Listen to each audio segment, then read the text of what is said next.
Irmãos, nós iniciamos a semana passada a análise de Mateus 24, falamos sobre o princípio das dores e assim inauguramos uma sessão escatológica do Evangelho de Mateus. Essa palavra escatológico, ou escatologia, ela é uma palavra composta da língua grega. O eschatos, a palavra eschatos, significa último, e a palavra logia significa oráculos, ou se refere, usada para se referir a um conjunto de proposições e de verdades. Então, quando falamos sobre escatologia, estamos nos referindo ao conjunto de verdades, ao conjunto de proposições, de teses, de ensinos acerca das últimas coisas, do eschatos, do que vem por último. Este sermão de Jesus, no capítulo 24 de Mateus, é um sermão escatológico. É um sermão que trata das coisas do porvir, das últimas coisas, das coisas que hão de acontecer no futuro. Nós já estudamos na semana passada, ou melhor, na semana retrasada, nós já estudamos os versículos 1 a 8 e falamos sobre um período que o Senhor Jesus chama de princípio das dores. Hoje nós vamos entrar no texto.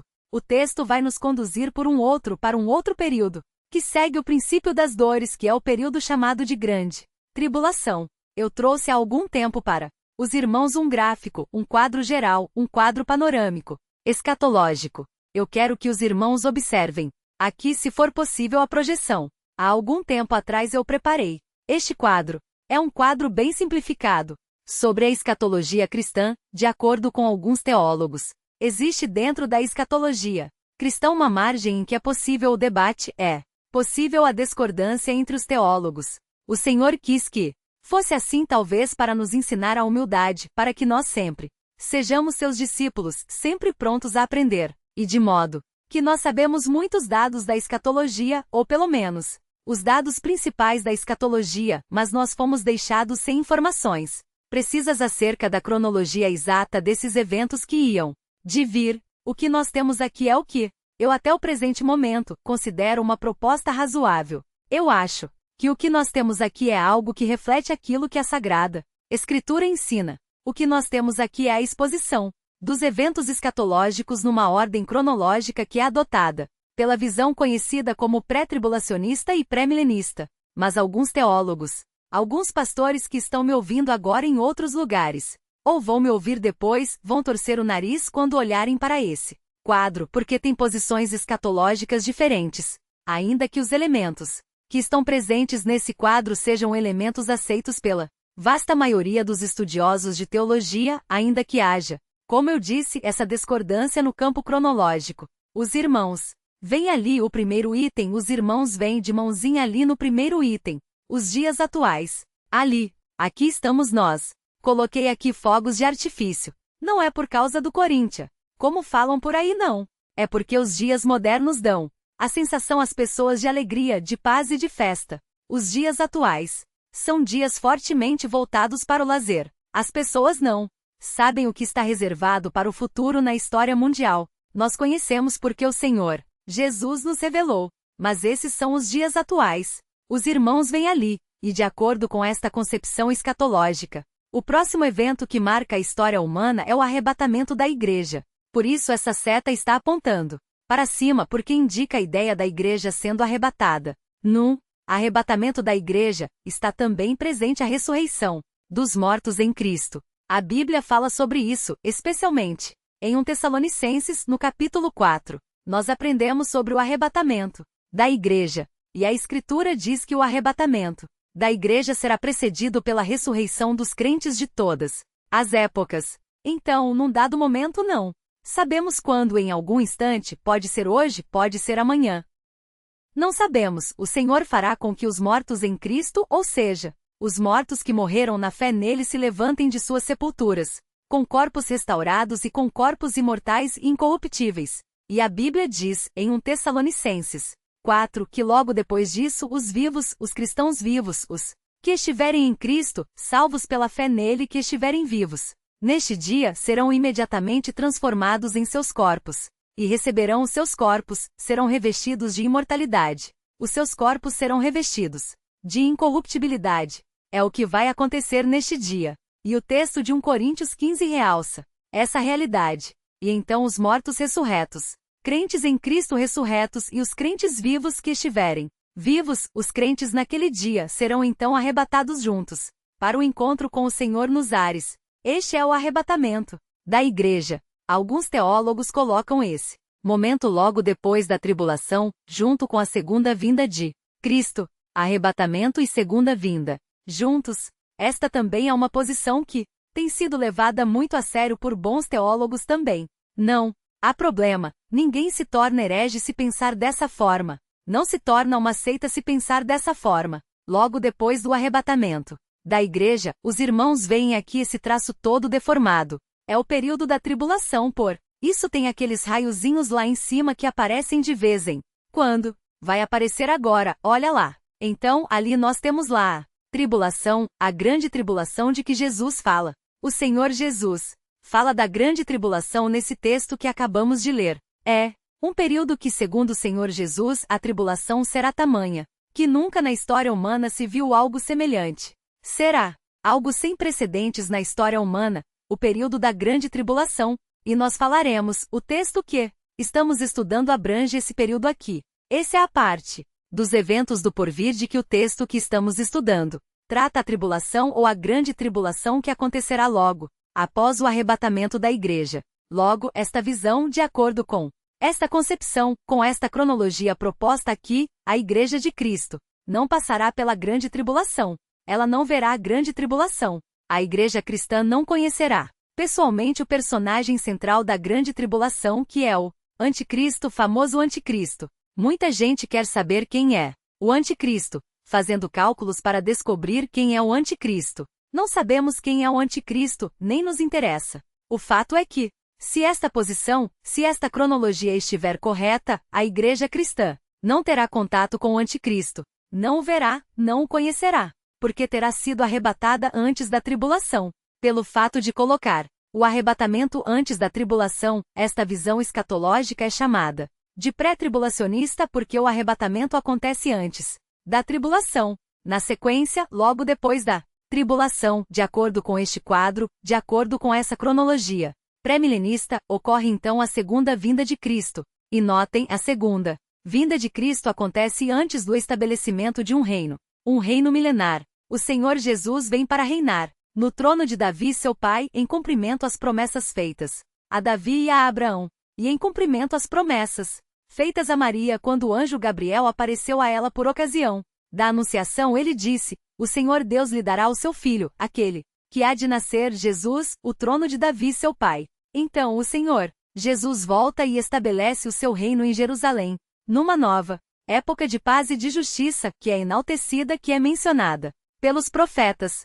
Os profetas falam desse período do reino milenar de Cristo, se referindo a esse período como um período em que toda a terra se encherá do conhecimento e da glória do Senhor, como as águas cobrem o mar. E fala que o lobo andará junto com a ovelha, fala que o leão comerá palha, como o boi, fala que as crianças brincarão junto às tocas de víboras e não haverá perigo nenhum, porque haverá paz sem fim sobre toda a terra, debaixo do cetro santo e adorável de Jesus Cristo, o Rei dos Reis, o Príncipe da Paz.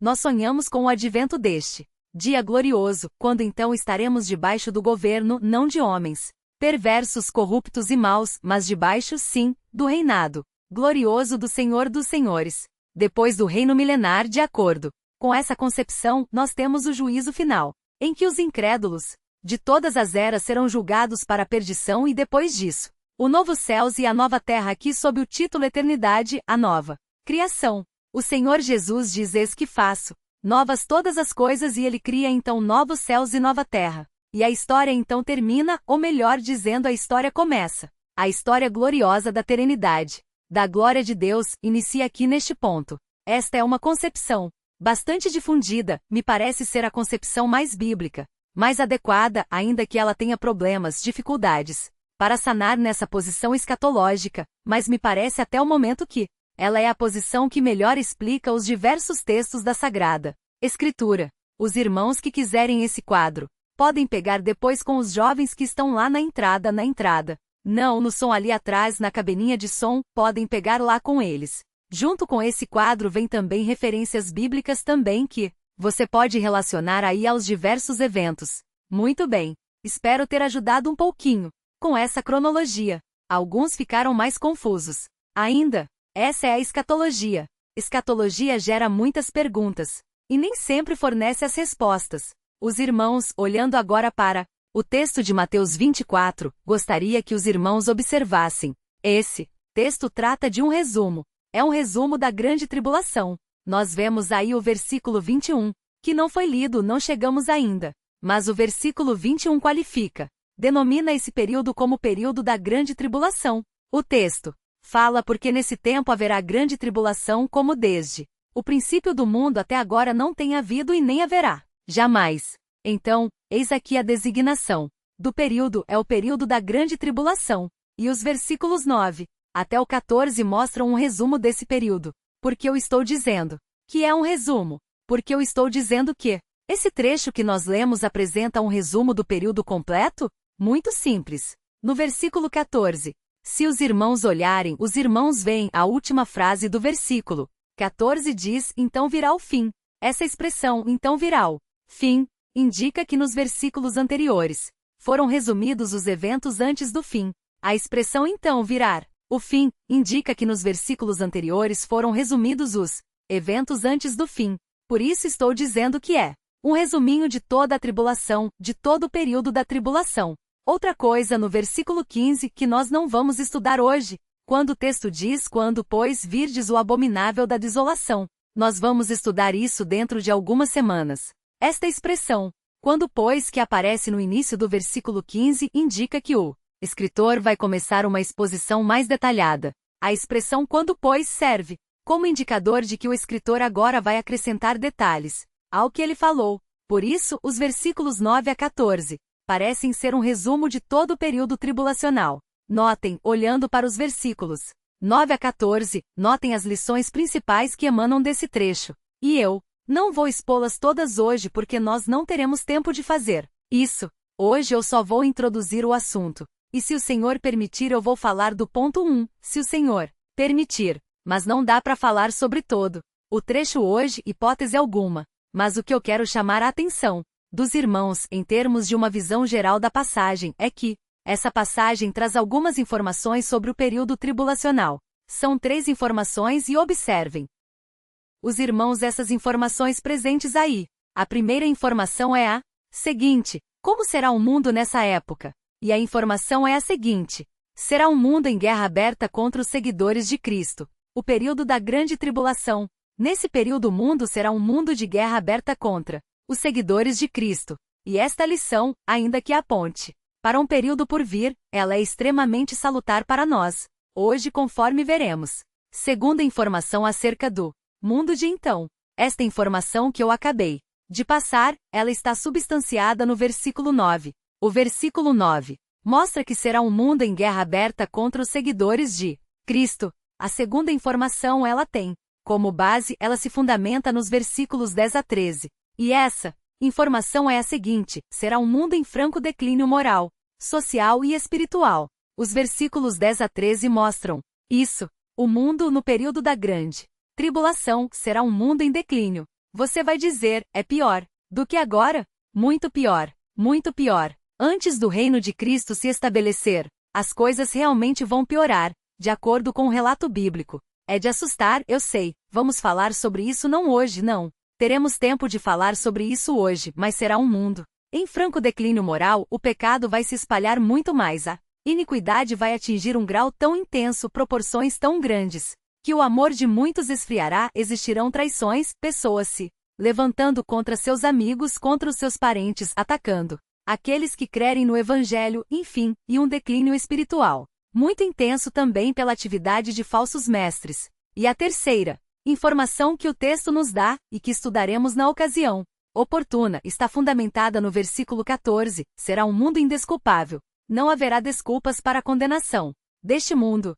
Será um mundo indesculpável. Por quê? A indesculpabilidade dos incrédulos se baseia em diversas realidades bíblicas que não podemos enumerar agora. Mas, no texto em questão, uma delas é o fato do Evangelho ser pregado a todas as nações durante este período. Durante o período tribulacional, o Evangelho será pregado a todas as nações. Será o período de maior expansão da mensagem cristã em toda a história da Igreja. Nunca o evangelho será tão espalhado e tão vividamente apresentado aos homens como no período tribulacional. Por isso, o mundo da época será um mundo indesculpável. Nós vamos então conhecer esse período. Eu passei essas 3 informações para os irmãos com base nos versículos que estão aqui diante de nós. E eu quero destacar aqui para os irmãos algumas realidades a título de introdução ao estudo da grande tribulação. Algumas verdades importantes que eu quero destacar com os irmãos antes de entrar no próprio texto. Espero ajudar os irmãos fazendo essa introdução. Os irmãos devem ter ouvido falar, aqueles que estudam a escatologia cristã, aqueles que já leram coisas a respeito, os irmãos devem ter ouvido falar que o período da tribulação será dividido em 2 partes. A Bíblia fala de 7 anos de tribulação, para que nós acompanhemos a evidência bíblica acerca disso. É preciso que nós olhemos a passagem de Daniel. Pegue a sua Bíblia, preste atenção no que eu estou falando, não se distraia para não permanecer na ignorância dessas coisas, não se distraia, abra sua Bíblia. Em Daniel 9, Daniel capítulo 9. Veja, esse texto de Daniel é um texto que é fortemente associado pelos exegetas cristãos, é um texto que é fortemente associado à tribulação, a esse período que estamos estudando. Prestem atenção no que diz Daniel 9,27. O texto fala o seguinte, em Daniel 9,27, ele fará firme aliança com muitos. Quem é esse ele? Esse ele é um príncipe que há de vir, e esse príncipe que há de vir, diz o texto, fará uma aliança. Essa aliança com muitos parece ser uma aliança com o povo judaico, o povo judeu. Ele fará firme aliança com muitos por uma semana. E aqui em Daniel, no capítulo 9, nós aprendemos pela leitura desse trecho todo de Daniel que as semanas de que trata Daniel são semanas de anos, não são semanas de dias. Então esse acordo que esse príncipe vai fazer, esse acordo que esse príncipe fará com muitos, é um acordo que vai durar, é um acordo de 7 e aqui então nós descobrimos, associando essa figura, associando esse príncipe que há de vir com a figura do anticristo, que é a tribulação, ou seja, o período em que o anticristo vai atuar de modo intenso, durará 7 anos, ou seja, uma semana de anos. Nós veremos mais evidências disso. O texto prossegue dizendo, na metade da semana, qual é a metade de 7 anos? 3 anos e meio. Quando chegar à metade da semana, depois de 3 anos e meio, o texto diz que esse príncipe fará cessar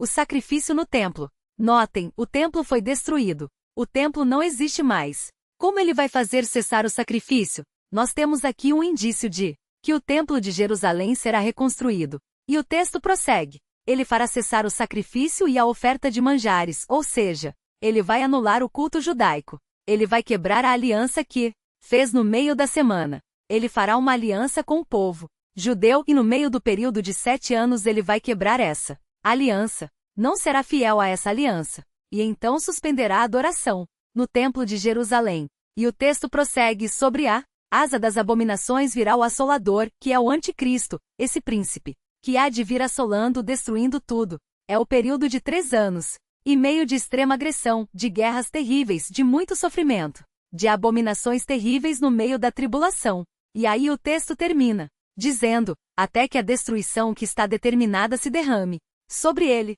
A Bíblia diz que o anticristo vai encerrar as suas atividades quando o Senhor Jesus voltar. Quando o Senhor voltar, então ele dará cabo do anticristo. Muito bem, esse texto então mostra que a tribulação, segundo vemos aqui, vai durar uma semana de anos, 7 anos de tribulação, mas que a ação principal do anticristo, como destruidor, como blasfemo, como inimigo do povo de Deus, começa de modo mais claro na metade da tribulação, e ele tem então 3 anos e meio de realização dessa atividade. Quando nós olhamos para Daniel 7, vire as páginas da Bíblia, volte um pouquinho. O livro Daniel sempre é um livro consultado quando nós falamos sobre escatologia. Daniel 7 fala da segunda metade do período da tribulação. Veja o que diz Daniel 7. Daniel 7 fala de diversos impérios que se levantaram sobre a terra, e fala de um último império que se levantará ainda não se levantou. Cada império em Daniel 7 é representado por um animal, por uma fera, e existe um quarto animal, uma quarta fera, que é símbolo de um império que ainda não se levantou. É o império do anticristo. E o texto que está aqui em Daniel 7, 23 a 27, fala desse império. Veja o que diz o texto, observe. Então ele disse, Daniel perguntou o que era o quarto animal que ele viu nas suas visões. Então ele disse, o quarto animal será um quarto reino na terra, o qual será diferente de todos os reinos e devorará toda a terra e a pisará aos pés e a fará em pedaços. Os 10 chifres eram uma fera. Com 10 chifres correspondem a 10 reis que se levantarão daquele mesmo reino e depois dele se levantará outro, o qual será diferente dos primeiros e abaterá 3 reis. São detalhes sobre o que acontecerá na política nesse tempo. Esse grande império envolverá a coalizão de 10 reinos, mas um rei derrubará 3 e tomará o lugar deles. Ele é representado por um chifre. O versículo 25 fala o que esse rei, que vai abater outros 3 reis, vai fazer. Versículo 25. Ele proferirá palavras contra o Altíssimo. Quem é esse rei? Quem é esse rei que vai abater 3 reis e vai proferir palavras contra o Altíssimo? Nós sabemos quem é esse rei que abaterá 3 reis e será o maior governante desse império, que há de vir é o Anticristo. Ele proferirá palavras contra o Altíssimo, magoará os santos do Altíssimo. Magoar aqui não é falar mal, não é fazer fofoca. Magoar aqui é ferir, é matar, é perseguir, é gerar sofrimento para eles. O Anticristo trará grande sofrimento contra os santos e cuidará de mudar os tempos e a lei. Ele vai mudar os costumes judaicos e a lei judaica. E os santos lhe serão entregues nas mãos. Ele terá vitória sobre os santos, ele matará os que crerem em Cristo. E o texto diz que ele fará isso por um tempo, 2 tempos e metade de um tempo. Aqui cada tempo é um ano. Ele então fará isso por um tempo, 2 tempos e metade de um tempo, ou seja, 3 anos e meio. E o texto prossegue dizendo: mas depois se assentará o tribunal para lhe dar o domínio, para lhe tirar o domínio, para o destruir e o consumir, até o fim. O reino e o domínio e a majestade dos reinos debaixo de todo o céu serão dados ao povo dos santos do Altíssimo. O seu reino será reino eterno, e todos os domínios o servirão e lhe obedecerão. Logo depois do domínio desse império sob o governo desse rei assassino que proferirá blasfêmias contra o Altíssimo e perseguirá os santos, o reino será do Senhor e dos seus servos. Mas o Anticristo dominará sobre eles e os matará durante 3 anos e meio. Desses 7 anos, metades estão reservadas para o sofrimento do povo de Deus. Durante esse período, abra sua Bíblia também em Apocalipse 11.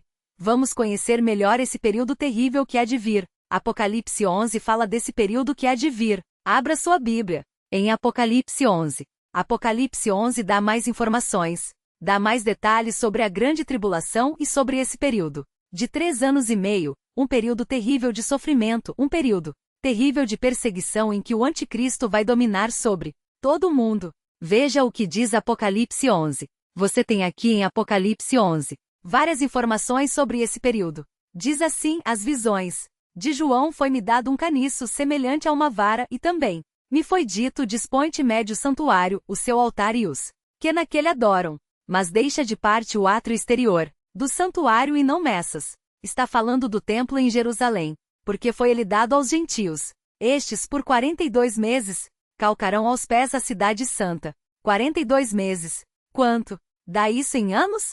Quanto? 3 anos e meio. 3 anos e meio. Mais uma vez, aparece aqui essa porção de tempo. Versículo 3. Darei as minhas 2 testemunhas que profetizem por 1260 dias, vestidas de pano de saco. Quanto dá 1260 dias? 3 anos e meio. Pode pegar a calculadora e fazer as contas aí. Você consegue chegar a 3 anos e meio se você dividir 1260 dias por 360, que é o número de dias do ano judaico. Versículo 4.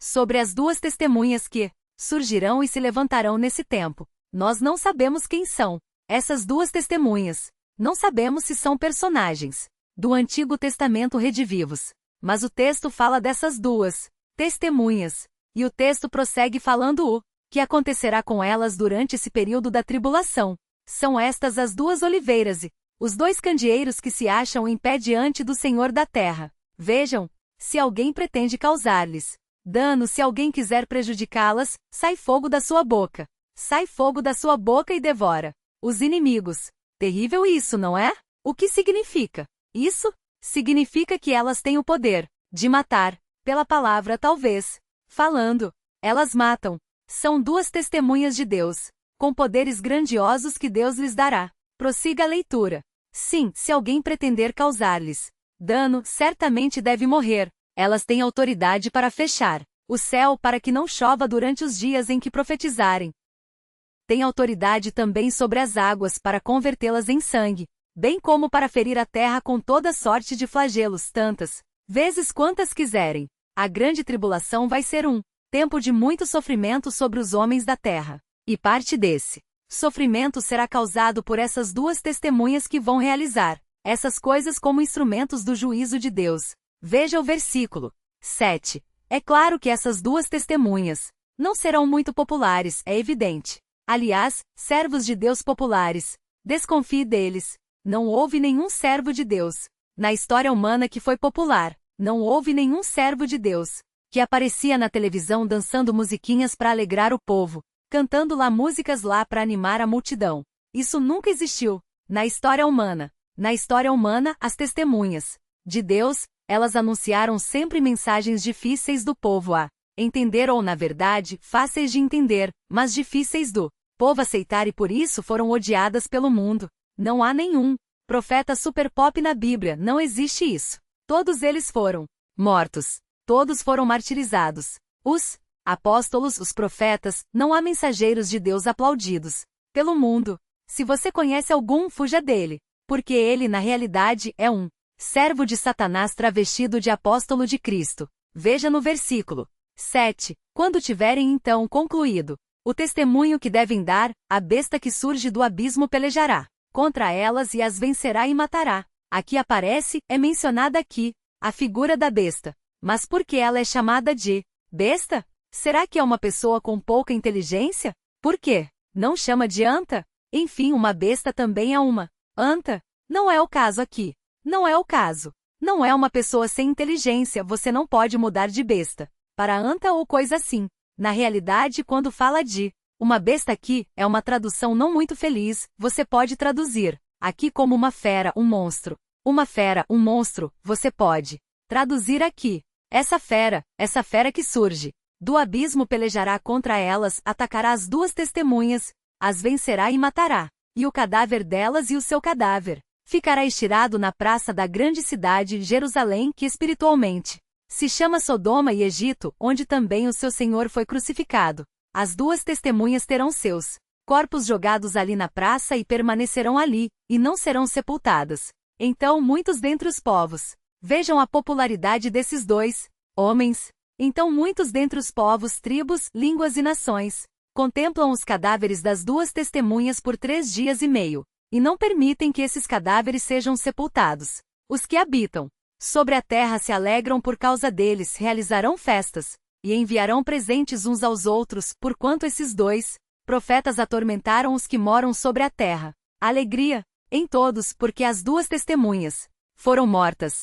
Eu, quando lia esse texto em anos passados, eu pensava o seguinte, eu pensava assim, acho que realmente os homens daqueles dias serão muito maus e insensíveis porque, mesmo quando alguém ruim morre, fazer festa é muita insensibilidade. Mesmo quando um bandido morre, quando o inimigo da sociedade morre, nós não fazemos festa. Nós talvez sintamos um pouco de alívio alguns, né? Meu pai era policial, e uma vez ele foi dar a notícia para uma senhora de que o filho dela tinha morrido num tiroteio com a polícia, e quando ele deu a notícia ele disse, olha, o filho da senhora, num confronto conosco, ele faleceu. Ela disse, graças a Deus. A mãe dele. Isso nos choca. Alguém se alegrar, porque um bandido, mesmo o pior canalho, o maior fascínio era ser morto, isso nos comove, nos deixa incomodados com uma tragédia como essa. Eu lembro desse texto, eu realmente ficava imaginando, como será possível isso? Fazerem festas?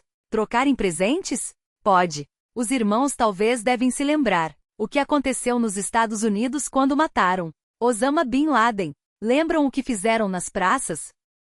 Os jovens se reuniram em Nova York, no centro de Nova York, naquelas regiões mais populares. Sabe o que os jovens faziam? Ali dançavam e cantavam. E vibravam porque Osama Bin Laden tinha sido morto. Claro, Osama Bin Laden é um terrorista, terrível, mas é estranho isso. Essa postura de insensibilidade diante da morte de um ser humano. Então, quando nós vemos um quadro desse nos dias modernos como que índios selvagens dançando porque alguém morreu porque inimigo morreu, então eu vejo este quadro e percebo que isso realmente é perfeitamente possível. As duas testemunhas mortas ali, na praça e os povos todos comemorando e trocando presentes. Esse será o tempo da grande tribulação. Vejam, no entanto, o que diz o versículo 11. Mas depois dos 3 dias e meio, um espírito de vida vindo da parte de Deus neles penetrou, e eles se ergueram sobre os pés. E aqueles que os viram sobreveio grande medo, e as duas testemunhas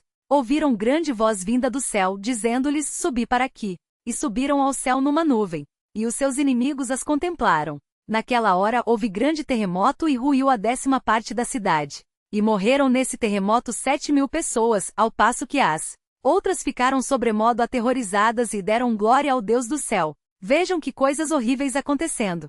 É o período da grande tribulação. Nunca o mundo viu nada igual. Nunca o mundo verá nada igual. Vire as páginas da sua Bíblia. Aproxime-se do capítulo 13. Veja, eu sei que eu posso cansar os irmãos com essas informações, mas eu vou cansar mesmo. Não, faz mal. Vou cansá-los com a verdade. Permitam-me cansá-los com a verdade. Permitam-me fazer isso. Permitam-me ter a honra de cansá-los com a sã doutrina. É uma honra para mim cansá-los com isso. Permitam-me incomodá-los. Eu quero ter o prazer de incomodá-los. Não é prazer, seria muita maldade falar prazer, mas eu quero ter a honra de incomodá-los com a sã doutrina, de cansá-los com a sã doutrina, de embriagá-los com a sã doutrina, porque os irmãos têm que estar preparados para o advento do mal, porque ainda que nós talvez não passemos por esse período, o fato é que João diz muitos anticristos têm saído pelo mundo, e nós temos visto expressões próximas da ação do mal nesse formato espalhadas por aí e ao nosso redor. Nós temos que conhecer como o mal age, como o mal se comporta, em que o mal se deleita, quais são os seus limites ou as suas ausências de limites, para que estejamos preparados na guerra que temos contra o mal. Vejam, então, o capítulo 13 do Apocalipse, e os irmãos verão aqui mais uma vez a fera. Vejam o que diz o capítulo 13, vejam o versículo 1, diz assim: vi emergir do mar uma fera, ou uma besta. Diz mais uma vez aqui, eu não gosto da palavra besta. Fera. Vi emergir do mar uma fera que tinha 10 chifres e 7 cabeças, e sobre os chifres 10 diademas, e sobre as cabeças nomes de blasfêmia. É a besta aqui. O texto prossegue. A besta que vi era semelhante a leopardo, com pés como de urso e boca como de leão, e deu-lhe o dragão. Quem é o dragão? Os alunos da classe de novos membros sabem quem é o dragão, porque nós estudamos hoje no capítulo 12 o dragão. O grande dragão. Não é nome de filme japonês. Não. O grande dragão é nenhum Shaolin. Não. Aqui o grande dragão é um grande lagarto. Porque ele é chamado assim de dragão? Porque ele é feroz e indomável. E a Bíblia chama no capítulo 12 Satanás de dragão. Ele é feroz, ele é cruel, ele é indomável. E aqui ele aparece novamente. E deu-lhe o dragão, o diabo deu-lhe o seu poder. A besta, o anticristo, será cheio. Será um homem cheio do poder de Satanás. Ele fará grandes milagres. O povo de Deus de verdade não é afeiçoado a milagres, mas os incrédulos são. Os incrédulos seguem quem faz milagres. Eles são atraídos por isso. Eles não avaliam a mensagem da pessoa, não avaliam a origem da pessoa.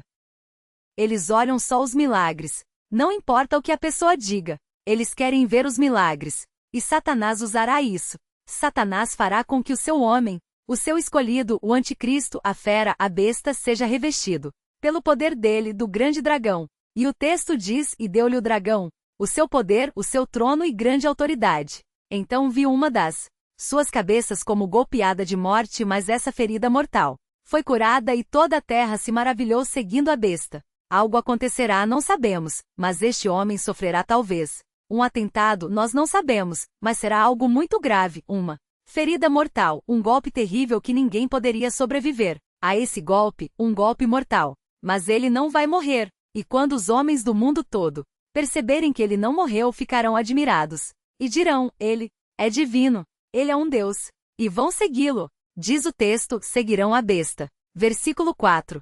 E adoraram o dragão, porque deu a sua autoridade à besta. Também adoraram a besta, dizendo: quem é semelhante à besta? Quem pode pelejar contra ela? Foi-lhe dada uma boca que proferia arrogâncias e blasfêmias e autoridade para agir 42 meses, 3 anos e meio. É a besta, é a fera atuando na grande tribulação. Versículo 6. E abriu a boca em blasfêmias contra Deus para lhe difamar o nome e difamar o tabernáculo, a saber os que habitam no céu. Foi-lhe dado também que pelejasse contra os santos e os vencesse. Deu-se-lhe ainda autoridade sobre cada tribo, povo, língua e nação. É um governo mundial, e adorá-la-ão todos os que habitam sobre a terra, aqueles cujos nomes não foram escritos no livro da vida do Cordeiro, que foi morto desde a fundação do mundo. Se alguém tem ouvidos, ouça. Se alguém leva para o cativeiro vai. É o juízo de Deus contra os perseguidores do povo de Deus. Se alguém matar a espada, necessário é que seja morto a espada. Aqui está a perseverança e a fidelidade dos santos. 11. Vi ainda outra besta. Há agora uma outra fera que aparece. Aqui é o falso profeta. É o auxiliar da besta da primeira besta. Vi ainda outra besta emergir da terra. Possuía 2 chifres, parecendo cordeiro, mas falava como dragão. Esse é o perigo dos falsos profetas. Eles parecem cordeiros, mas quando abrem a boca, quem tem percepção das coisas sabe que são dragões. Mas parece cordeiro. Mas quando abre a boca, você vê que é dragão. Por isso você tem que conhecer a palavra de Deus para saber distinguir os cordeiros verdadeiros daqueles que na verdade são dragões. Exerce toda a autoridade da primeira besta. Na sua presença faz com que a terra e os seus habitantes adorem a primeira besta cuja ferida mortal foi curada. Também opera grandes sinais, de maneira que até fogo do céu faz descer a terra diante dos homens. Seduz os que habitam sobre a terra por causa dos sinais que lhe foi dado executar diante da besta, dizendo aos que habitam sobre a terra que façam uma imagem. A besta, aquela que ferida a espada sobreviveu, e lhe foi dado comunicar fôlego à imagem da besta para que não só a imagem falasse, mas ainda fizesse morrer quantos não adorassem a imagem da besta. Dias inigualáveis estão por vir, domínio mundial sob o governo de um servo de Satanás energizado por ele, capaz de fazer grandes milagres e levar o mundo inteiro após si, e todos adorarão esse homem, todos vão adorá-lo como Deus, e ele fará milagres grandiosos e perseguirá os santos e matará os santos de Deus.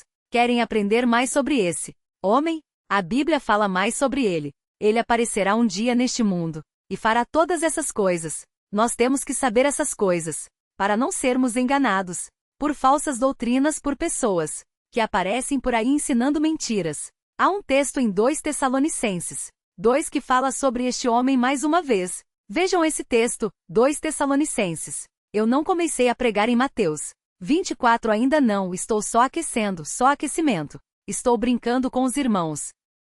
Não vou fazer isso com os irmãos, não. Não, mas eu quero que os irmãos conheçam esse período com mais exatidão. Segundo aos Tessalonicenses 2, veja o que o apóstolo Paulo fala sobre essa figura. Veja o que diz o texto.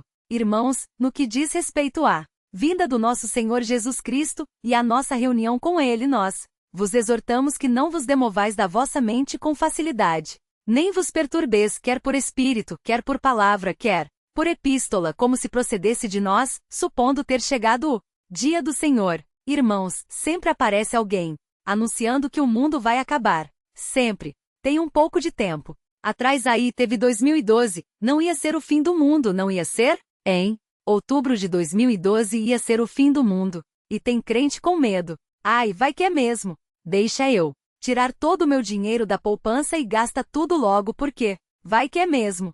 Em 2012 é o marco final. E muitos crentes se assustam com essas superstições, com essas tolices. Em Tessalônica parece que isso estava acontecendo. Então o apóstolo Paulo escreveu esse capítulo para orientar os irmãos para que não fossem enganados. Não se deixe enganar por essas tolices. Veja o versículo 3. Ninguém de nenhum modo vos engane, porque isto não acontecerá sem que primeiro venha a apostasia, e seja revelado o homem da iniquidade. Aqui está ele de novo. Aqui aparece novamente. Aqui, ele é chamado de homem da iniquidade, o filho da perdição. É um homem, é um personagem que surgirá. E vejam, o qual se opõe e se levanta contra tudo que se chama Deus ou é objeto de culto, a ponto de assentar-se no santuário de Deus, ostentando-se como se fosse o próprio Deus. Não vos recordais de que ainda convosco eu costumava dizer-vos estas coisas, e agora sabeis o que o detém para que ele seja revelado somente em ocasião oportuna. Sabeis o que o detém. Paulo fala isso. Os tessalonicenses sabiam, nós não sabemos. Paulo esteve com eles e falou, mas ele não menciona o que é que o detém aqui. Nós não sabemos. O que é? 7. Com efeito, na verdade, o mistério da iniquidade já opera. Ou seja, o espírito que move o anticristo já está em atividade. Já estava em atividade nos dias de Paulo e está em atividade até hoje. Fiquem atentos. O espírito que atuará no anticristo já está em atuação, já está em operação. Esse espírito, esse mistério da iniquidade já opera e aguarda somente que seja afastado. Aquele que agora o detém, que nós não sabemos o que é ou quem é. Então será de fato revelado o iníquo, o anticristo, a quem o Senhor Jesus matará com o sopro de sua boca, e o destruirá pela manifestação da sua vinda. Ora, o aparecimento do iníquo é segundo a eficácia de Satanás com todo poder e sinais e prodígios de mentira, grandes milagres. 10. E com todo engano de injustiça aos que perecem, porque não acolheram o amor da verdade para serem salvos. É por este motivo, pois, que Deus lhes manda a operação do erro para darem crédito à mentira, a fim de serem julgados, todos quantos não deram crédito à verdade, antes, pelo contrário, deleitaram-se com a justiça. O texto fala que há uma punição para quem não crê em Cristo. Qual é essa punição? Nós sabemos que quem não crê em Cristo está condenado ao inferno, nós sabemos disso, mas esse texto fala de uma outra punição. Ele fala, nesse texto, que uma outra punição para quem rejeita o Filho é fazer com que a pessoa passe a acreditar em mentiras. Ele segue as mentiras. Talvez a maior desgraça, talvez o maior castigo nesta vida para os incrédulos é que Deus muitas vezes os pune com uma mente que acredita só em mentiras.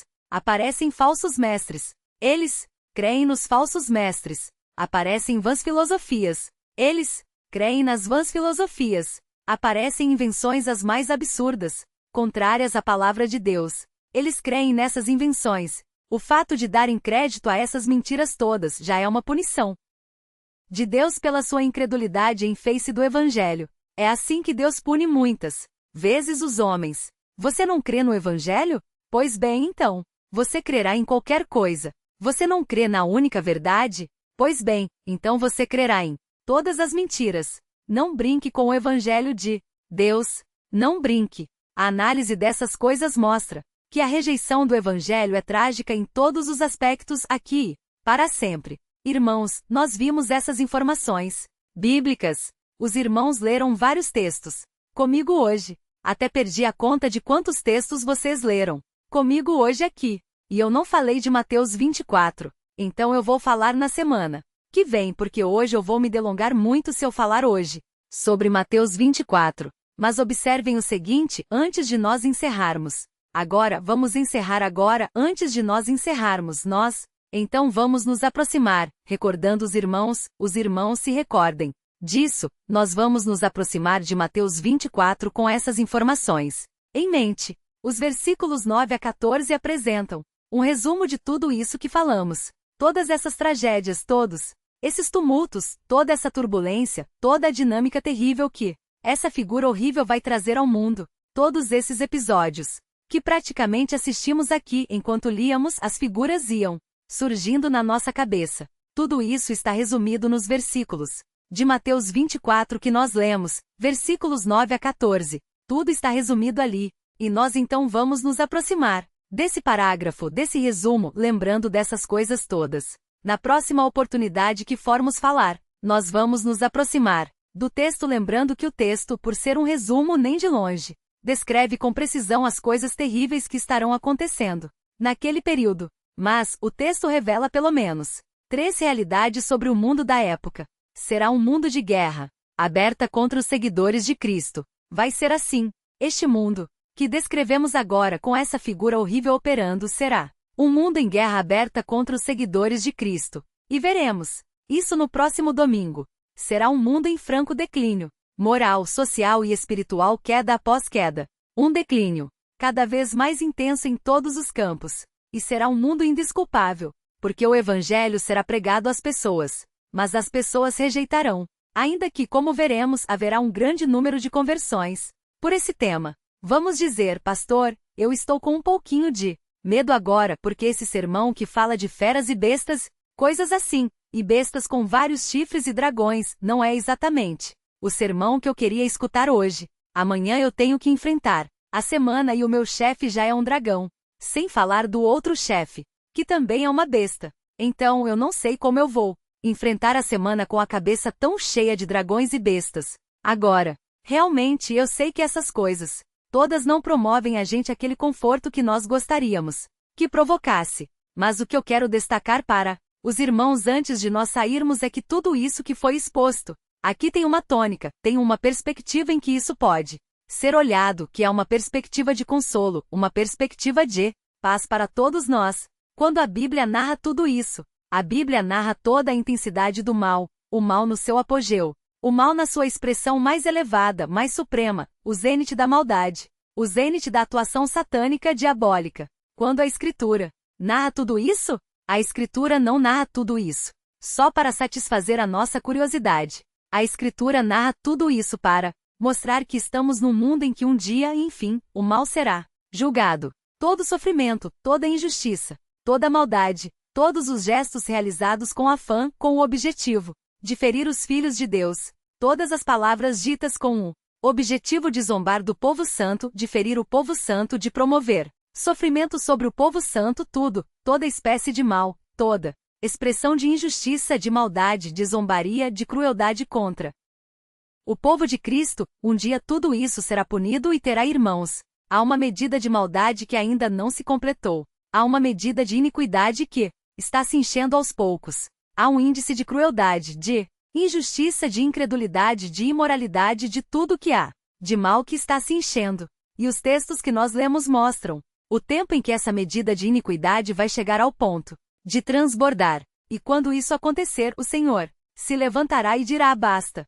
Que venha então, continue o ímpio na sua impiedade. Continue o perverso na sua perversidade. Continue, porque a medida está se enchendo. E sabemos que quando ela chegar ao seu ápice, o Senhor há de interferir. E quando ele interferir, ele dará cabo de toda iniquidade, de toda maldade. Que venham então, encham a medida, venham inimigos da fé, venham assassinos do povo de Deus, venham perversos perseguidores do Senhor, venham ateus incrédulos, cruéis, zombadores, caluniadores, venham, pisoteiem o povo de Deus, zombem deles, façam-nos chorar. E assim encham a medida de iniquidade. Encham essa medida depressa, porque quando essa medida estiver transbordando, o Senhor se levantará e nos livrará. Depois da noite escura haverá um amanhecer. Que venha a noite então. Que venha a madrugada. Que venha a escuridão. Depressa. Que venha. Porque depois dela haverá um alvorecer glorioso e sem fim. Um alvorecer que nunca vai terminar. Oremos suplicando que o dia do Senhor venha. Vamos orar juntos dizendo o seguinte: hoje, vem Senhor Jesus. Nós falamos isso hoje cedo, na ceia. Vamos orar juntos de novo agora. Todos juntos. Não é costume. As igrejas tradicionais, todo mundo orar em voz alta ao mesmo tempo. Mas nós vamos orar em voz alta ao mesmo tempo, dizendo a mesma frase ao Senhor. É uma oração que vamos fazer agora. E eu vou encerrar esse sermão com esta oração, junto com vocês, todos vocês, dizendo juntos comigo: vem Senhor Jesus. Coloque seu coração nisso. É uma súplica de todo o coração. Esqueça tudo agora. Volte os seus olhos ao céu. Derrame seu coração diante do trono da graça agora. Derrame seu coração diante desse trono. Suplique a Deus agora com inteireza de coração. Vem, Senhor Jesus. Vamos todos clamar ao Senhor. Agora juntos, você que ama a sua vinda. Você que está cansado do mal neste mundo. Você que sabe que há uma esperança na manhã depois do zênite da maldade. Ore agora juntos comigo em voz alta todos. Diga ao Senhor: vem Senhor Jesus. Todos vêm, Senhor Jesus. Amém.